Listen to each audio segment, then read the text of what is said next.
Roman রেঞ্জকে championship রিলিঙ্কুইশ করতে বাধ্য করবেন নিক অল্ডিস। অর্থাৎ রোমান রেঞ্জের কাছ থেকে আনডিসপিউটেড ডাব্লিউডাব্লিউই ইউনিভার্সাল চ্যাম্পিয়নশিপটি ছিনিয়ে নেবেন ডাব্লিউডাব্লিউ এর স্ম্যাকডাউনের ম্যানেজার নিক অল্ডিস। বিশেষ করে নিক অল্ডিস চাকরি পাবার পর থেকেই রোমান রেঞ্জের পেছনে লেগে আছেন। রোমান রেঞ্জ এক সময় তার ডিসিশনে স্ম্যাকডাউন চালাতো, তবে বর্তমান সময়ে রোমান রেঞ্জ নিজের ডিসিশনে তেমন কিছুই করতে পারছে না, বরং রোমান রেঞ্জের পেছনে লেগে রয়েছেন ডাব্লিউডাব্লিউ এর স্ম্যাকডাউনের জেনারেল ম্যানেজার নিক অল্ডিস।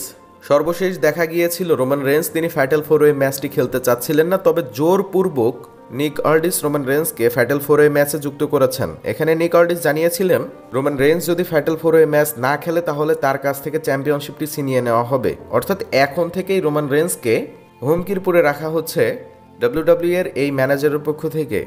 অর্থাৎ বোঝাই যাচ্ছে রোমান রেঞ্জের চ্যাম্পিয়নশিপের পেছনে পড়ে রয়েছেন এই জেনারেল ম্যানেজার। তো হয়তো এক পর্যায়ে এমন চলতে চলতে নিক অল্ডিস রোমান রেঞ্জকে যে কোনো একটি কাজ জোরপূর্বক করাতে চাইবে, রোমান রেঞ্জ করতে চাইবে না, আর সে সময় জোরপূর্বক রোমান রেঞ্জের কাছ থেকে সেই চ্যাম্পিয়নশিপটি ছিনিয়ে নেওয়া হবে। তবে এটা সম্ভাবনা খুবই কম রয়েছে।